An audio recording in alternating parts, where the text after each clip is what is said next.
ఏదేమైనా సరే మాకు అధికారం ఇచ్చిందే రైతు రుణమాఫీ చేయడానికి. 15 ఆగస్టు లోపల 2 లక్షల రూపాయల రుణమాఫీ చేస్తామని మేము కంకణబద్ధులమై కమిట్మెంట్తో మేము మాట్లాడుతుంటే, అరే ఆయన కష్టపడుతుంది కదా, చేస్తా ఉంటుంది కదా, చేయని అనాల్సింది. అట్టే చేస్తావు నువ్వు, భూములు అమ్ముతావా? అంటే ఎవరికి మద్దతు పలుకుతున్నాడు ఈటెల రాజేందరు? అంటే చేయొద్దా? రైతులకు రుణమాఫీ చేయొద్దా? భూములు మీరే అమ్ముకుంటారా, మీరే గుచ్చుకుంటారా, మీరే ఆక్రమించుకుంటారా? దేవుడి భూములు ఆక్రమించుకున్నా నీ మీద ఆయన అన్నాడు. ఇప్పటివరకు చర్యలు తీసుకోలే. కేసీఆర్ ధరణితోని 1000 ఎకరాలు ఆక్రమించుకున్నాడని రాజేందర్ అన్నాడు. ఆయన దాని మీద ఏం జోలు చెప్తలేడు, ఢిల్లీకి ఫిర్యాదు చేస్తలేడు. అందుకే నేను కేసీఆర్ను సూటిగా డిమాండ్ చేస్తున్నా, మల్కాజ్గిరిలో బీజేపీ అభ్యర్థి ఈటెల రాజేందర్ను గెలిపించడానికి మీ మేడ్చల్ ఎమ్మెల్యే బహిరంగంగానే మాట్లాడిండు, గెలుస్తున్నాడని అభినందించిండు. తక్షణమే మీ మేడ్చల్ ఎమ్మెల్యే మీద చర్యలు తీసుకోండి. బీజేపీతో మీకు చీకటి ఒప్పందం లేకపోతే తెలంగాణ సమాజానికి నేను విజ్ఞప్తి చేస్తున్నా, వాళ్ళ ఒప్పందం బయటపడ్డది. అమాయకంగానో అత్యుత్సాహంగానో మేడ్చల్ ఎమ్మెల్యే ఉన్నది ఉన్నట్టు చెప్పిండు, కుండ వలగొట్టిండు. ఇక కేసీఆర్ కేటీఆర్ గుండు వలగొట్టుడే మిగిలింది తెలంగాణ సమాజంలో. ఇంత స్పష్టంగా ఎన్నికలు దగ్గరకు వస్తుంటే మీ ఎమ్మెల్యే బీజేపీ అభ్యర్థిని నువ్వు గెలుస్తున్నావు అని అభినందించి అల్లై బల్లై చేసుకుంటే, షోకాజ్ నోటీస్ కూడా ఇవ్వకుండా, కనీసం వివరణ కూడా అడగకుండా ఆయన బీజేపీని ఓడిస్తా అని రంకెలేస్తున్నాడు.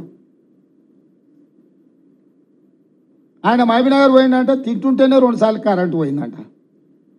నువ్వేమన్నా బకాసూరు, నువ్వు అరణాయన రోజంతా తిననీకే? ఎంతసేపు తింటాం? 10 నిమిషాలు 15 నిమిషాలు తింటాం తిండి తింటే. సేమ్ ఇట్లనే హౌల మాటలు మాట్లాడింది. సూర్యాపేటలో పోయి పార్టీ ఆఫీస్లో ప్రెస్ మీట్ పెట్టినప్పుడు కరెంటు పోయిందని. నేను మా అధికారులను అడిగితే వాళ్ళకి అధికారికంగా కనెక్షనే లేదు సార్, వాళ్ళు జనరేటర్ మీద ఉన్నారు, ఆ పొట్టైన జనరేటర్లో కట్టబెట్టినట్టున్నాడు, ఆగింది సార్ అని మా అధికారులు చెప్పాను. మరుక్షణం నేను విచారణకు ఆదేశించిన. సూర్యాపేట అట్లట్ల కరెంటు పోయిందని అడిగితే అసలు దాని కరెంటు కనెక్షన్ లేదని చెప్పారు. అంటే ఒక 10 ఏళ్ళు ముఖ్యమంత్రిగా పనిచేసి ఈరోజు ప్రధాన ప్రతిపక్ష నాయకుడు ఉన్న కేసీఆర్కి ఇంత అసహనం, ఇన్ని అబద్ధాలు ఎందుకు? ఏం కొట్టుకపోయింది, ఏం మునిగిపోయింది?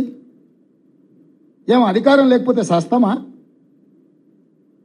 ఏమవుతుందా? ఊపిరాకి చచ్చిపోతావు? అసలు ఏమన్నా 10 ఏళ్ళు దేశాన్ని బట్టి పీడించిన మోడీని ఎట్లా ఓడగొట్టాలనో బాధ్యత లేకుండా 100 రోజులలో 5 గ్యారెంటీలు అమలు చేసి ఈరోజు 2 లక్షల రుణమాఫీ ఖచ్చితంగా అమలు చేస్తామని మేం చెప్తుంటే, అరే పిల్లగాడేదో తిప్పల పడుతున్నాడు, చేయని చూద్దాం, ఒక 6 నెలలు సంవత్సరం సంసారం చేయని, పిల్లనో పిల్లగాడో పుట్టని అని అంటాడు ఎవడన్న పెద్దోళ్ళు.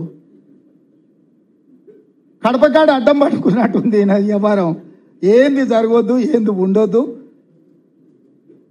ఏం పోయే కాలము, ఏంది దుర్మార్గము? అందుకే తెలంగాణ సమాజానికి విజ్ఞప్తి చేస్తున్నా, ఎస్సీ ఎస్టీ బీసీ ఓబీసీ రిజర్వేషన్లు ఉండాలి అని మీరు అనుకుంటే కాంగ్రెస్ గెలవాలి. ఎస్సీ ఎస్టీ బీసీ ఓబీసీ రిజర్వేషన్లు రద్దు కావాలి అనుకుంటే బీజేపీకి ఓటు వేయాలి.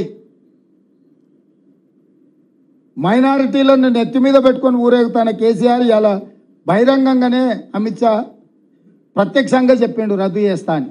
దాని మీద కూడా ఇంతవరకు కేసీఆర్ స్పందించలే. 4% 12% చేస్తాను ఊదరగొట్టిండు. ఉన్నాయి రద్దు చేస్తా అని వాళ్ళు డంకా బజాయించి తెలంగాణకు వచ్చి చెప్పారు. ఆడిడే చెప్పలే, ఈడికే వచ్చి చెప్పారు.